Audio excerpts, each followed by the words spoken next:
Hello guys, welcome to my YouTube channel. आज के इस नए वीडियो में हम सीखेंगे सिंपल पेंडुलम। सिंपल पेंडुलम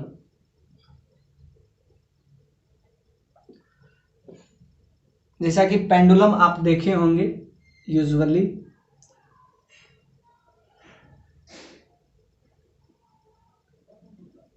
यहाँ पे इसको हम पेंडुलम ड्रॉ कर रहे हैं।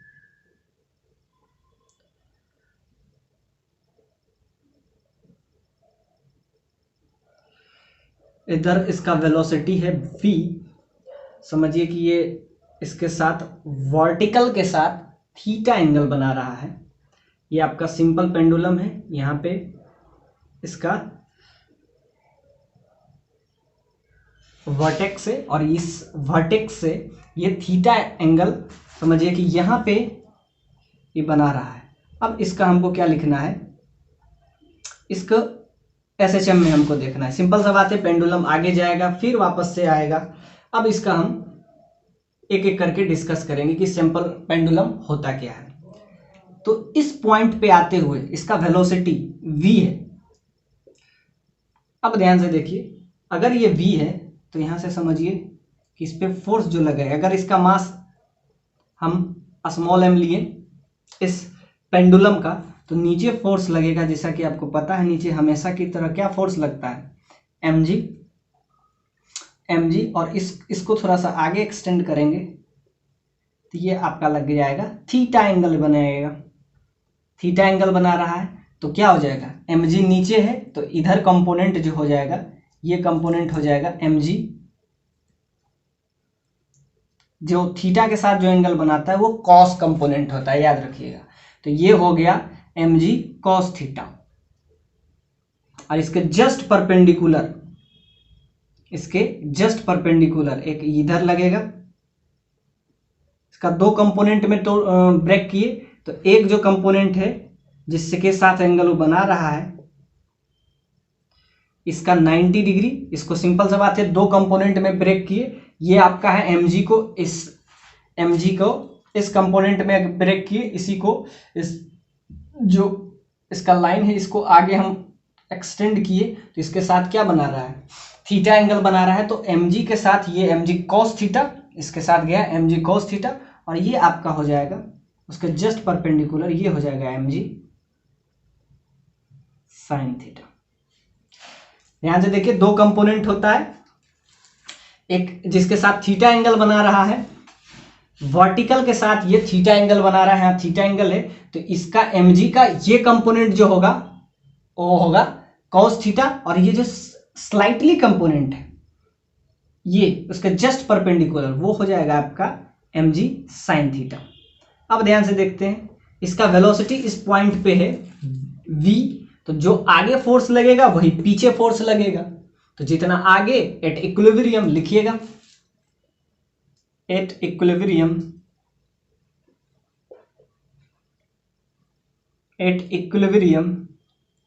जितना आगे फोर्स लग रहा है, आगे उसका क्या है, फोर्स है, जो वैल्यू है v वेलोसिटी से आगे जा रहा है,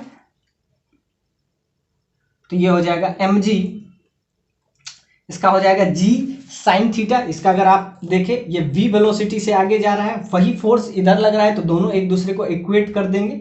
ये v वेलोसिटी से इस टाइम के पास, इसका पास वेलोसिटी क्या है, v। तो जैसा कि हम एसएचएम में देखे थे, एसएचएम का इक्वेशन क्या होता है, force is directly proportional to x with negative sign, और यहाँ ये फोर्स नहीं, ये होता है एक्सेलरेशन मीन पोजीशन के थ्रू। जब भी हम देखते हैं तो ये मीन पोजीशन, और इसको जो अगर कांस्टेंट लेते हैं तो kx आता है, k इज सम कांस्टेंट, वो हम पहले देख चुके हैं। तो इसमें देखेंगे कि mg का जो कॉस कंपोनेंट है वो तो इसको बैलेंस करेगा। तो देखिए इधर कॉस लग रहा है, तो ये किसको बैलेंस करेगा, ये इसको बैलेंस करेगा, ऊपर वाले फोर्स को। लेकिन इसके साथ जो इस पॉइंट पे वेलोसिटी है जिसके कारण ये आगे मूव ऑन कर रहा है, वो क्या होगा, mg sin थीटा के बराबर हो जाएगा। जो इसका वही आपका रीस्टोरिंग, जिसके वजह से ये आगे और जाएगा, आगे यहां तक भी अगर ये गया, किसके वजह से जाएगा, ये अपना रीस्टोरिंग फोर्स के वजह से ही आगे जाएगा। समझिए कि रीस्टोरिंग फोर्स के वजह से ये जो आगे जा रहा है वही फोर्स जो होता है रीस्टोरिंग। तो रीस्टोरिंग एक तो देखिए mg cos थीटा जो ऊपर से नीचे एक दूसरे को बैलेंस कर लेगा, तो क्या हो जाएगा, और ये जो है mg sin थीटा जो उसका टेंडेंशियली लग रहा है, जो टेंडेंशियली लग रहा है mg sin थीटा, वो किसके बराबर हो जाएगा, जिसके वजह से ये आगे जा रहा है। तो रीस्टोरिंग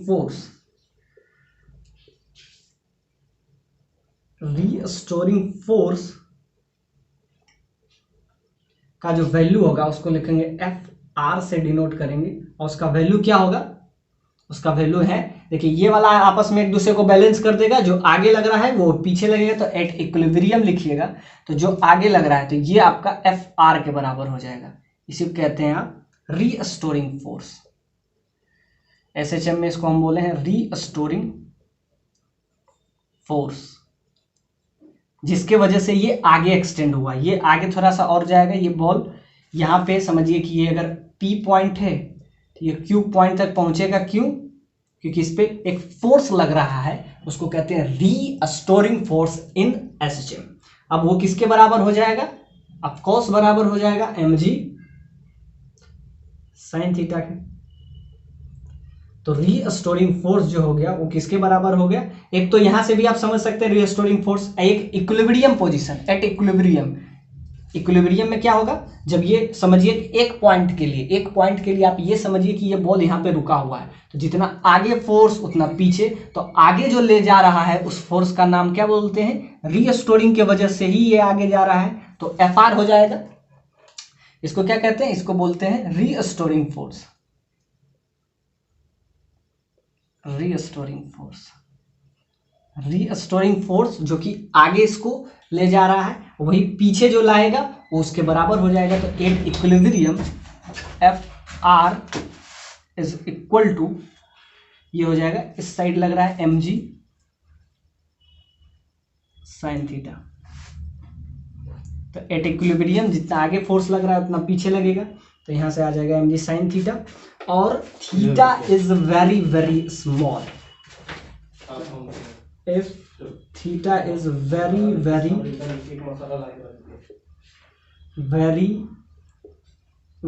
small, ये हम बहुत बार बता चुके हैं, जब थीटा बहुत स्मॉल होता है तो साइन थीटा का value is just equal to theta हो जाता है। ये एजम्पशन बहुत बार हम यूज किए हैं, प्रीवियस लेक्चर में भी हम बहुत बार यूज किए हैं कि अगर थीटा बहुत स्मॉल होता है तो थीटा को जस्ट रिप्लेस कर दीजिए। समझिए कि ये इसका मीन पोजीशन है, ये मीन पोजीशन से गया, समझिए कि एक पेंडुलम है जो मीन पोजीशन से जाके पी पॉइंट तक पहुंचा, तो पी पॉइंट से भी आगे जा सकता है, ये इसका एक्सट्रीम पोजीशन है, तो पी पॉइंट पे पहुंचा, फिर वो थोड़ा सा क्यू की तरफ जा रहा है, तो ये जो इसको क्यू की तरफ ले जा रहा है वो फोर्स कौन सा होता है, वो फोर्स होता है रीस्टोरिंग फोर्स। तो रीस्टोरिंग फोर्स इधर लगा, mg इधर लगा, तो इसका जस्ट 90 डिग्री का कंपोनेंट आप निकालिएगा। mg cos थीटा इधर लगा, नीचे लगा, mg इधर लगता है, इसका cos कंपोनेंट इधर, sin कंपोनेंट इधर, तो इधर ले जाने वाला फोर्स कौन सा है, रीस्टोरिंग फोर्स, वो बराबर हो जाएगा mg sin थीटा के। और थीटा जब बहुत स्मॉल होता है, और समझिए कि यहां तक जाने में अगर ये डिस्प्लेसमेंट x ले गया, ये कर्व पाथ को फॉलो कर रहा है, तो अगर इसका ये x डिस्प्लेसमेंट शो किया कहां तक जाने के लिए, P पॉइंट, ये आपका है P पॉइंट, ये आपका है Q पॉइंट, तो P से Q जाने में जो फोर्स लगता है उसी को कहते हैं रीस्टोरिंग फोर्स। तो Q की तरफ जो लग रहा है उसके जस्ट अपोजिट क्या लग रहा है, mg sin थीटा, तो एक दूसरे को बैलेंस करेगा, तो at equilibrium position F R is just equal to mg sin theta, और theta is very very small. तो यहाँ पे एक और लिखते हैं, बहुत बार हम यूज किए हैं, जब आप इस टाइप का पढ़ें, आर्क जब पढ़ें, आर्क का, ये मैथ का चीज है, जब आप आर्क पढ़ रहे हो और इस टाइप का शेप आपको बने, इस टाइप का, ये आपका थीटा हो गया, ये आपका हो जाएगा एल के जगह पे अभी आपका है एक्स। जब थीटा रहे एंगल, और ये जो है आर्क का जो साइज है ये अगर एल है, और ये इसका अगर रेडियस हो, रेडियस आप अगर स्मॉल आर रखें तो क्या होता है, theta is just equal to, ये हम बहुत बार बता चुके हैं, इसमें बहुत बार यूज होता है, नोट इसको लिख दीजिए कि जब थीटा एंगल हो और आर्क का जब लेंथ एल हो, आर्क का लेंथ भी यहाँ एक्स है लेकिन यहाँ अगर एल है तो थीटा बराबर हमेशा होता है एल बाय आर।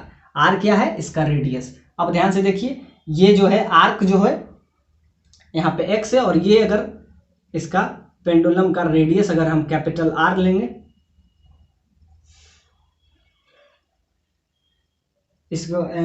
इसको कैपिटल आर, यहाँ पे एक्स ले रहे हैं, यहाँ पे अगर कुछ भी ले लें तो एल बाय होता है। ये बहुत बार यूज करते हैं तो ये याद रखिए। और ये वाला जो एजम्पशन है ये भी हम बहुत बार यूज कर चुके हैं। तो यहाँ से थीटा बराबर एल बाय आर यूज कर लीजिए और उसके बाद क्या हो जाएगा, तो यहाँ से क्या हो जाएगा, F R is just equal to m g sine theta, just बराबर हो जाएगा m g sine theta, just बराबर हो जाएगा थीटा के। और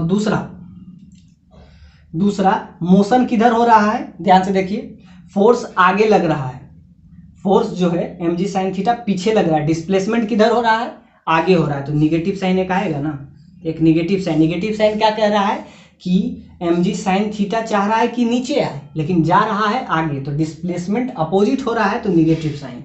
अब यहाँ से आ जाएगा एम जी साइन थीटा के, और थीटा किसके बराबर हो जाएगा, थीटा यहाँ हो जाएगा एक्स बाय आर के, तो यहाँ से हो जाएगा एम जी थीटा बराबर क्या हो जाएगा, इसके बराबर थीटा बराबर इस केस में हो जाएगा आर्क क्या है, आर्क एल बाय आर होता है, कब, जब लेंथ आर्क का एल हो, यहाँ क्या है एक्स, तो एक्स बाय आर।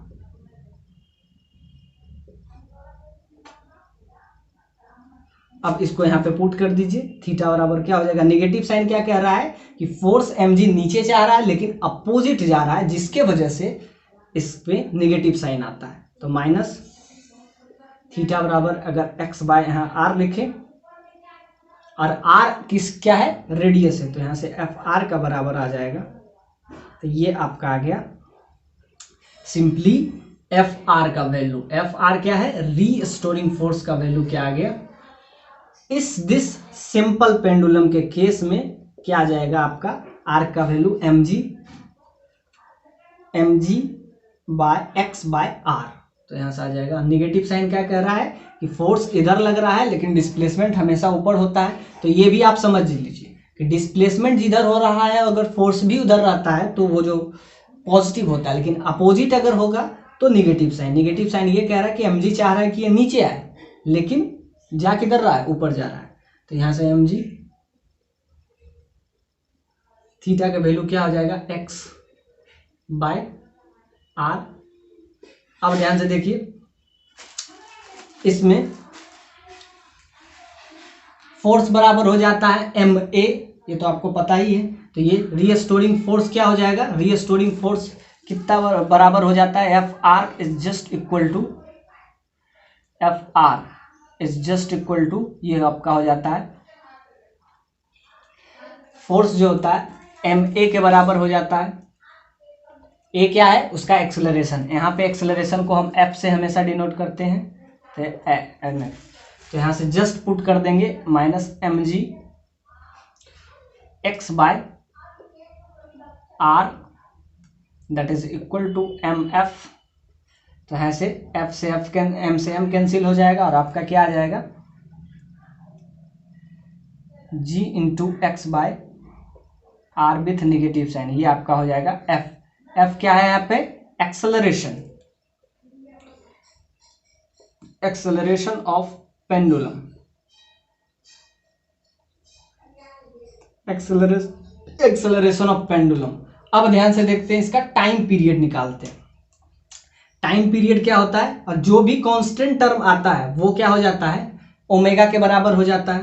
तो यहां से अगर कांस्टेंट टर्म निकालें तो इसमें बताए थे कि एफ आर जो होता है इन एस एच एम, ये एस एच एम कैसे है, फोर्स जो है, हाँ आपको अगर पूछे कि ये एस एच एम है कि नहीं है, सिंपल पेंडुलम का मोशन एस एच एम है कि नहीं है, ये अगर चेक करना है तो सिंपल बात है, क्या होता है, force is directly proportional to negative sign of x, अगर हो तो ये होता है एस एच एम। तो ध्यान से देखिए, फोर्स आ रहा है एक्स है, जो डिस्प्लेसमेंट हो रहा है उसके नेगेटिव साइन से है, और बाकी ये mg/r क्या हो जाएगा, समथिंग कांस्टेंट हो जाएगा, होता है ना, f बराबर लास्ट में kx,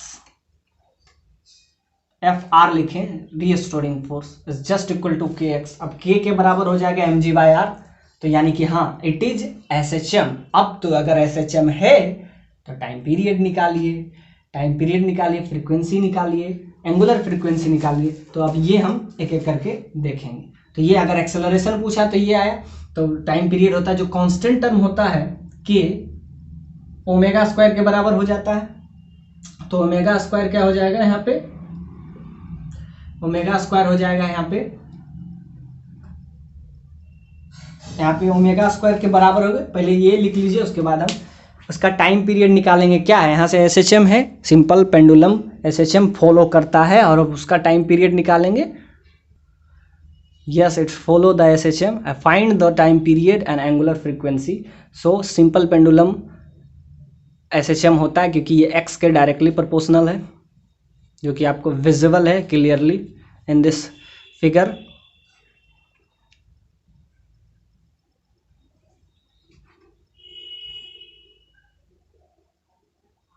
अब आइए इसका देखते हैं टाइम पीरियड। ये अगर समझ गए हम ये कैसे कैसे किए, समझ गए। अब इसका हम निकालते हैं कि अगर ये SHM है, SHM कैसे है, क्योंकि इसका जो मोशन है वो x के डायरेक्टली प्रोपोर्शनल है और वो भी नेगेटिव साइन के, तो यानी yes it is of course it is SHM। और अगर SHM है तो इसका टाइम पीरियड निकालेंगे, इसका एंगुलर फ्रीक्वेंसी निकालेंगे। तो इसका सिंपल सा बात है, इसका इक्वेशन से हम क्या निकाल लेते हैं, टाइम पीरियड पहले निकाल लेते हैं, एंगुलर फ्रीक्वेंसी आपको इक्वेशन से दिख जाएगा।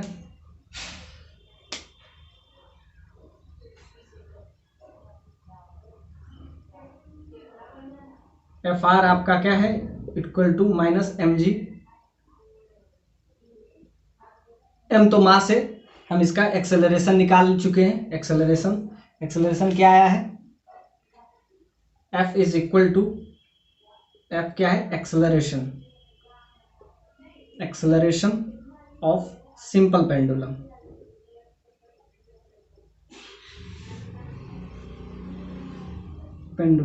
That is equal to minus g/r,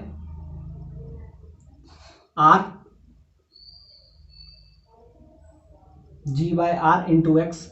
x क्या है, इसका डिस्प्लेसमेंट है। अब यहां से ध्यान से देखते हैं, ये आपका एक्सेलरेशन है। Omega square is equal to, omega square क्या बराबर हो जाएगा, ओमेगा स्क्वायर, ओमेगा क्या है यहाँ पे लिख देते हैं, angular frequency. Omega square is just equal to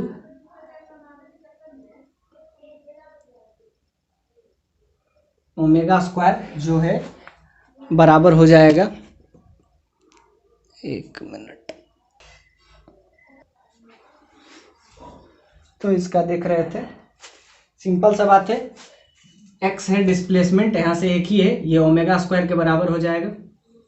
जो कांस्टेंट मल्टीप्लाई होता है वो ओमेगा स्क्वायर के, जैसा कि हम बताएं, तो ओमेगा स्क्वायर बराबर हो जाएगा आपका g/r।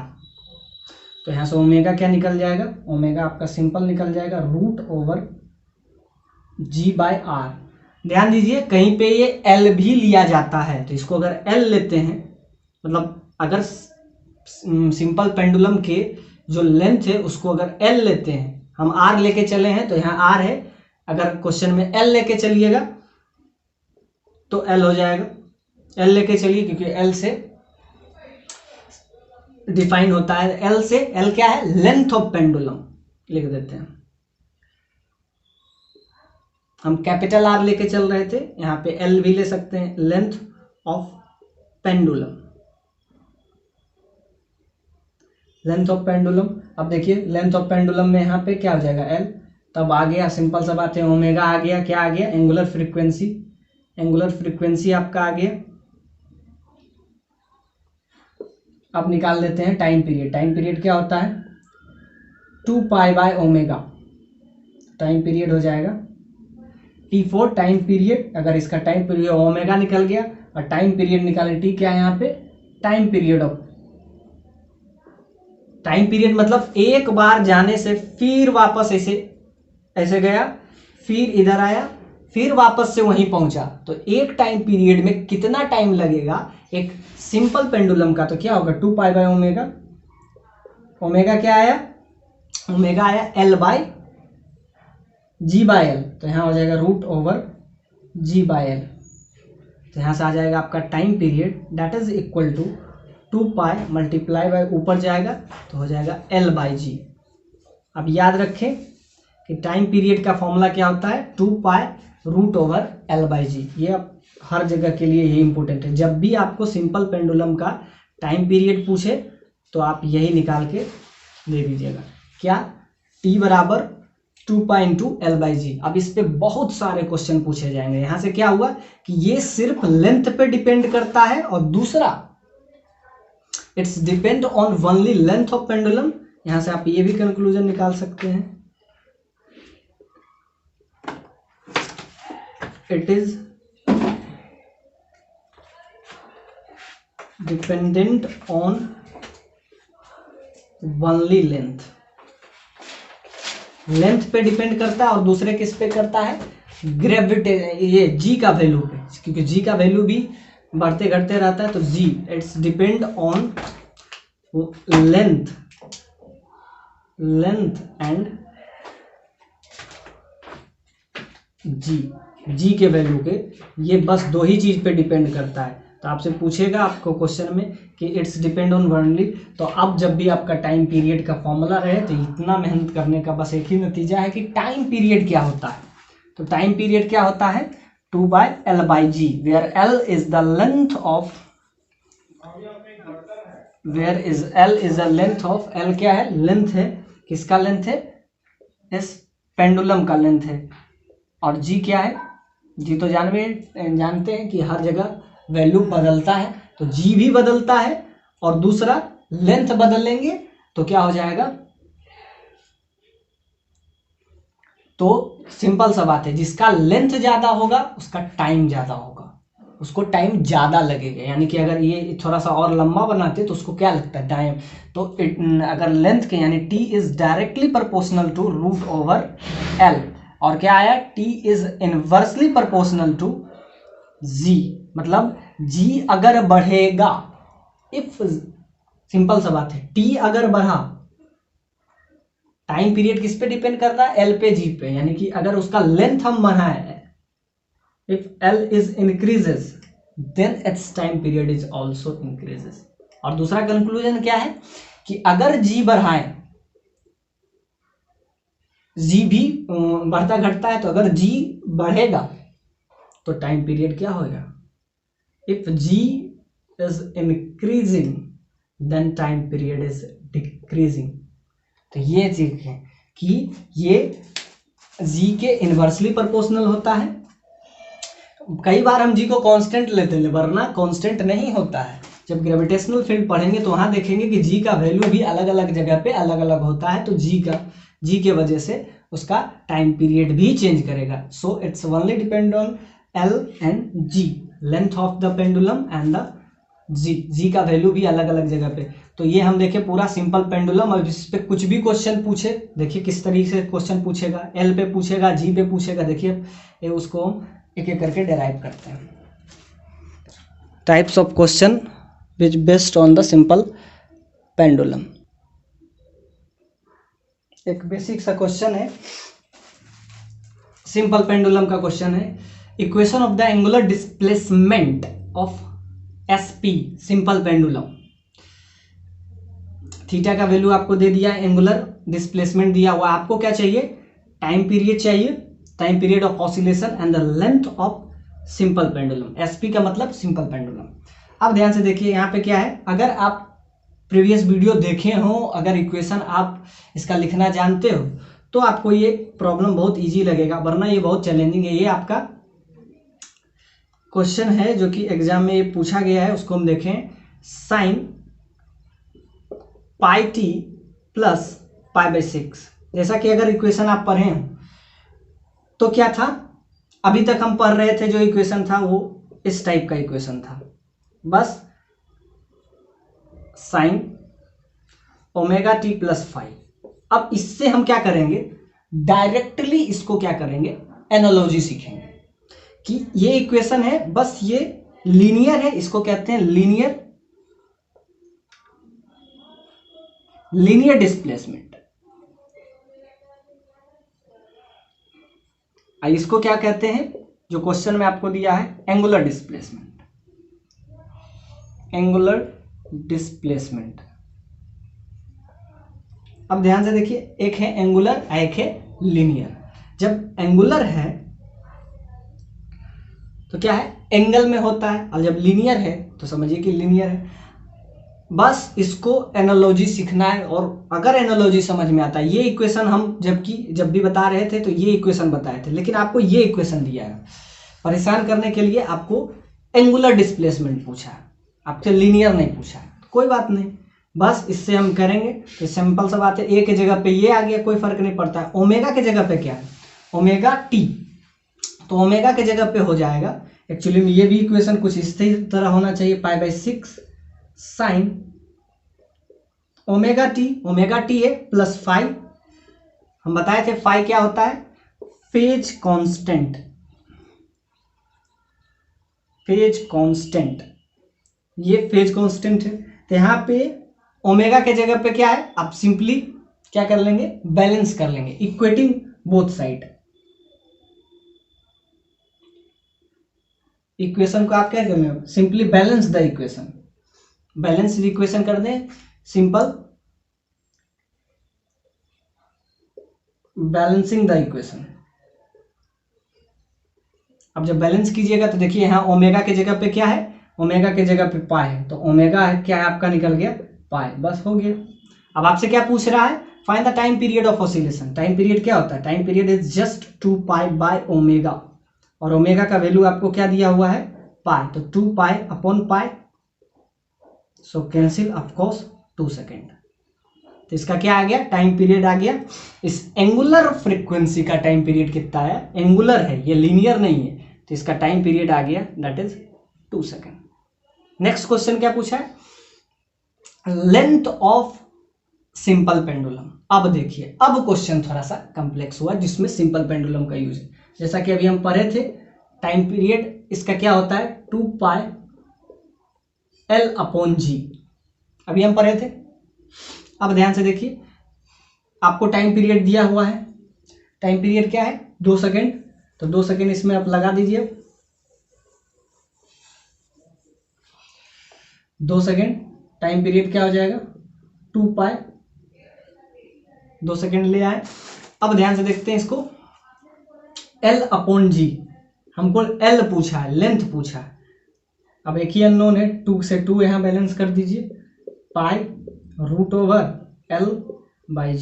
2 से 2 कैंसिल हो जाएगा, यहाँ से एक ही अननोन बचा है, वो आपका आ जाएगा, यहाँ से क्या आ जाएगा, यहाँ से 1, और दोनों साइड स्क्वायर अगर कर देंगे तो ये पाई का स्क्वायर हो जाएगा, और ये हो जाएगा L/g, तो क्या हो जाएगा, G × L,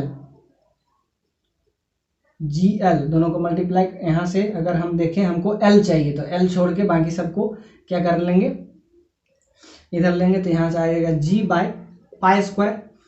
और हम बताए थे, अगर प्रीवियस लेक्चर आप देखे होंगे, G is just equal to, G का जो वैल्यू होता है वो just equal to pi square होता है, तो पाई स्क्वायर से pi square cancel, you will get L is 1 metre. Metre क्यों, क्योंकि ऐसा यूनिट है, सेंटीमीटर नहीं लिखिएगा। तो यहाँ पे क्या आ गया, टाइम पीरियड आ गया 2 सेकेंड, और आपका लेंथ आया उस पेंडुलम का 1 मीटर। अब देखते हैं, move on the next question.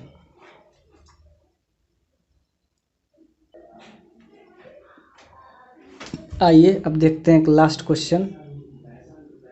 ये बहुत ही शानदार क्वेश्चन है, लाजवाब क्वेश्चन है, जो कि आपका HC वर्मा का क्वेश्चन है, बहुत ही कंसेप्चुअल क्वेश्चन है। क्वेश्चन कह रहा है कि time period of oscillation of A SP simple pendulum, लिख देते हैं, समझिए, यह है सिंपल पेंडुलम, SP मतलब सिंपल पेंडुलम, और कह रहा है कि इट्स मेक इलास्टिक कॉलिजन। ये इस क्वेश्चन को थोड़ा सा चैलेंजिंग बनाता है। जब आपसे ये पूछा गया कि ये एक इलास्टिक कोलिजन है, जैसा कि अगर आप कोलिजन पढ़े हो तो इलास्टिक कोलिजन क्या होगा, ये समझिए अगर इस पॉइंट को सी और इसको बी, ये बॉल आएगा और यहाँ से टकराने के बाद उसी वेलोसिटी से, जिस वेलोसिटी से यहाँ आया उसी वेलोसिटी से ये वापस जाएगा। ये आपका क्या है, वॉल है। सिंपल सा बात है, ये वॉल है, इधर से टकराएगा फिर वापस आएगा और ऐसे चलता रहेगा। और आपसे क्या पूछ रहा है, आपसे पूछ रहा है टाइम पीरियड। ये बहुत ही बढ़िया क्वेश्चन है एसएसएम का, it's a very conceptual question. पहले आपको पूरा का पूरा प्रीवियस लेक्चर देखना पड़ेगा, तब ये क्वेश्चन का आपको समझ में आएगा कि क्वेश्चन पूछ क्या कर रहा है। सिंपल है, ये एक वॉल है, इधर मिरर नहीं है, वॉल है, वॉल से टकराएगा और इस टाइप से टू एंड फ्रो मोशन करेगा एंड दिस। और ये जो है डिस्प्लेसमेंट, ये एंगुलर डिस्प्लेसमेंट का क्वेश्चन। अभी तक जितना हम बात कर रहे थे सारा लीनियर डिस्प्लेसमेंट का, लेकिन ये क्वेश्चन है आपको एंगुलर डिस्प्लेसमेंट का। मतलब ए से आएगा फिर उसी वेलोसिटी से जाएगा, क्योंकि कॉलिजन है, collision is elastic collision, elastic collision. Elastic collision क्या होता है, इलास्टिक कोलिजन अगर होता है, इलास्टिक कोलिजन में सिंपल सा बात थोड़ा सा हम बता देते हैं, जिस वेलोसिटी से टकराएगा उसी वेलोसिटी से वापस आएगा। अगर समझिए कि गेंद v वेलोसिटी से जा रहा है और अगर बॉल से टकराए तो वो वापस, सपोज डेट अगर ये v वेलोसिटी से इधर टकराया तो फिर वापस ये v वेलोसिटी से होगा। मतलब समझिए कि ऐसे है, बॉल इधर अगर गया और इस वॉल से अगर टकराया, ये अगर वॉल है, वॉल से टकराए तो वापस क्या आएगा, यहाँ अगर यहाँ पे पहुंचेगा तो इसका वेलोसिटी अगर इस साइड इस डायरेक्शन में v है तो ये जब वापस आएगा तो इसका वेलोसिटी v है, मतलब कि फुल्ली इलास्टिक है। तो आपको क्वेश्चन है, ये आपका थीटा क्या है, थीटा डैश क्वेश्चन में दिया गया। वेरी कंसेप्चुअल क्वेश्चन, पूरा एंगुलर, पूरा एसएचएम, पूरा सिंपल पेंडुलम, सारा का कंसेप्ट इसमें यूज हो जाएगा। अगर आप प्रीवियस लेक्चर देखोगे तभी ये क्वेश्चन समझ में आएगा। अब क्वेश्चन में क्या गया, इट्स ए इलास्टिक कोलिजन। ये क्वेश्चन का सबसे, जब भी क्वेश्चन को टफ बनाया जाता है तो इसी तरीके के 2-3 कंसेप्ट एक साथ आपको यूज करके टफनेस बढ़ाएगा। Find the time period of oscillation of a simple pendulum, it makes the elastic collision with the given ball. अब ध्यान से देखिए इस क्वेश्चन को, देखिए तो क्या होगा, ए से बी जाएगा फिर बी से आएगा, आपको टाइम पीरियड चाहिए। इसमें कोई कंसेप्ट नहीं है, इसमें फुल्ली आपको समझना है क्वेश्चन को, क्वेश्चन कह क्या रहा है। इलास्टिक कोलिजन है, मतलब जितना v वेलोसिटी से है तो v वेलोसिटी से जाएगा।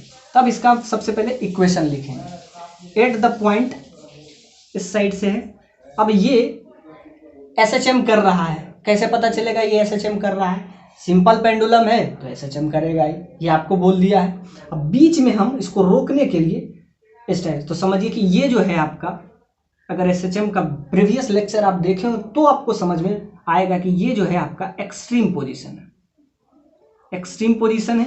और इस पोजीशन को हम बीच से किए तो ये आपका हो जाएगा मीन पोजीशन, मीन पोजीशन। ये जो कॉम्बो क्वेश्चन है, पूरा का पूरा एसएचएम का कंसेप्ट क्लियर हो जाएगा इस क्वेश्चन से। ये भी आपका एक्सट्रीम पोजीशन है। तो देखिए इसको एसएचएम बनाया गया, वी से गया फिर वापस से वी आएगा, तो समझिए कि आप, ये वॉल नहीं है, इस टाइप से टू एंड फ्रो होगा। ये भी एक्सट्रीम पोजीशन है और ये भी आपका एक्सट्रीम पोजीशन है। अब ध्यान से देखिए, ये आपका मीन पोजीशन है, ऐसा समझिए। और ये एंगुलर डिस्प्लेसमेंट है, थीटा क्या है, एंगुलर डिस्प्लेसमेंट है। अब इसका जब इक्वेशन लिखेंगे, थीटा क्या है, थीटा नोट इसका एम्पलीट्यूड है। इसको एंगुलर एम्पलीट्यूड लिखे तो ज्यादा अच्छा है, क्योंकि ये लीनियर नहीं है, ये एंगुलर है। इसको आप लिख सकते हैं एंगुलर एम्पलीट्यूड, एंगुलर एम्पलीट्यूड। जैसा कि प्रीवियस लेक्चर में हम बताए थे, इसका इक्वेशन लिखने के लिए, कब, जब कोई भी बॉल, अगर इसका बॉल ले ले,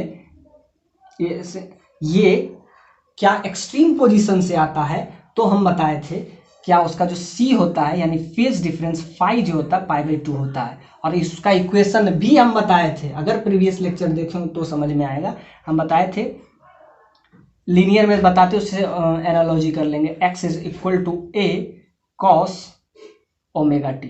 ये डायरेक्ट हम बताए थे, क्योंकि यहाँ पे एक्सट्रीम पोजीशन पे इक्वेशन ये होता है, और यहाँ पे एंगुलर है तो क्या है, एंगल होगा, तो यहाँ पे हो जाएगा theta. Theta is just equal to, यहाँ पे क्या हो जाएगा, थीटा नोट। थीटा नोट क्या है, यहाँ पे ए के जगह पे यहाँ पे क्या है, थीटा नोट है, तो उसको और लिखेंगे फिर कॉस ओमेगा टी। अब इसको अगर ये नहीं समझे तो आप यहाँ से भी आप इसको समझ सकते हैं, लिख सकते हैं इसको, theta is just equal to theta naught plus sine omega t, और एक्सट्रीम पोजीशन पे होता है π/2, एक्सट्रीम पोजीशन पे वैल्यू π/2 होता है, तो डायरेक्ट यहाँ से आप लिख सकते हैं theta note cos omega T. आप ऐसे भी समझ सकते हैं, या तो डायरेक्ट वहां समझिए, या इसको π/2 क्या है, फाई क्या है यहाँ पे, phase constant, phase constant.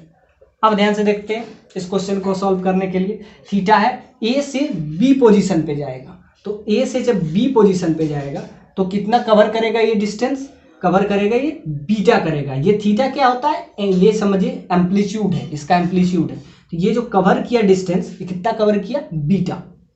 Beta is, जब बी पॉइंट पे ए से बी तक पहुंचेगा तो इसको पूरा का पूरा कितना कवर करना पड़ जाएगा, बीटा। इसका एक्स का वैल्यू यहाँ पे हो जाएगा, यानी कि थीटा का वैल्यू यहाँ हो जाएगा बीटा। तो यहाँ पे आप बीटा लिख सकते हैं।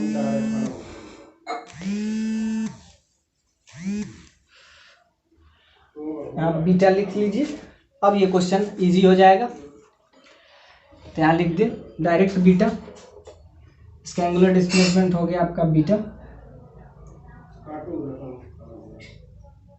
और यहाँ से हो जाएगा theta note cos omega t, और आपको टाइम पीरियड निकालना है, तो यहाँ से क्या निकाल लीजिए, यहाँ से निकाल लीजिए, तो क्या हो जाएगा, बीटा बाई थीटा हो जाएगा, that is cos omega t. और यहाँ से आ जाएगा omega t, omega t is equal to cos inverse, इधर जाएगा राइट साइड, तो कॉस इनवर्स हो जाएगा beta by theta naught, beta by theta naught. तो यहाँ से आपका क्या आ जाएगा, ओमेगा का वैल्यू क्या आ गया, ओमेगा का वैल्यू आ जाएगा, ओमेगा निकल जाएगा तो टाइम पीरियड निकल जाएगा, cos inverse beta by theta, ये आपका आ गया ओमेगा। और ओमेगा हम अभी बताए थे, ओमेगा क्या होता है, omega is just equal to, omega जब आ गया तो आपका टाइम पीरियड आ जाएगा। आपसे क्या करा है, 2 टाइम्स कर देंगे टाइम, ये ओमेगा है, इसका 2 टाइम्स कर देंगे। आपसे क्या क्वेश्चन पूछा है, टाइम पीरियड पूछा है, तो टाइम यहाँ से ओमेगा निकल गया, टाइम पीरियड किसी का क्या होता है, 2π/ओमेगा, 2π/ओमेगा, और यहाँ से आप निकाल सकते हैं, ओमेगा निकल गया, ओमेगा निकल गया तो आपका होगा। और ध्यान से देखिए, ए से बी तक अभी हम निकाले हैं, तो अगर हमको निकालना है पूरा टाइम पीरियड, टाइम पीरियड, तो क्या होगा, ए से बी यानी टी, ए से बी जाएंगे फिर वापस बी से ए, तो टाइम पीरियड क्या होता है, ए से बी जाएंगे फिर बी से ए, तो प्लस टी बी ए, और ए से बी जाने में जितना टाइम लगेगा उतना ही लगेगा, यानी 2 टाइम्स हो जाएगा टी ए बी। जो आया उसके जस्ट डबल यहाँ से आप टाइम निकाल लीजिए, ए से बी जाने का यहाँ से टाइम निकल जाइए, ओमेगा छोड़ दीजिए, 1/ओमेगा, टाइम निकल गया। ये टाइम क्या निकला, टाइम ए से बी जाने का टाइम निकला, ए से बी जाएगा फिर बी जाएगा, तो 2 टाइम्स हो जाएगा। तो इसको, इसी को आप 2 टाइम्स लिख दीजिए, अगर टाइम पीरियड निकालना हो तो क्या हो जाएगा, टी टोटल, तो 2 टाइम्स हो जाएगा 2/ओमेगा cos inverse beta by theta naught. यहाँ थीटा नोट क्या है हम बता दिए, एंगुलर एम्पलीट्यूड है, इसका एम्पलीट्यूड है, वहाँ लीनियर एम्पलीट्यूड होता था तो उसको कैपिटल से डिनोट करते हैं, यहाँ थीटा नोट हो जाएगा। So it's a very conceptual problem, और इस पे बेस्ड एक और प्रॉब्लम करेंगे, वो नेक्स्ट क्लास में करेंगे।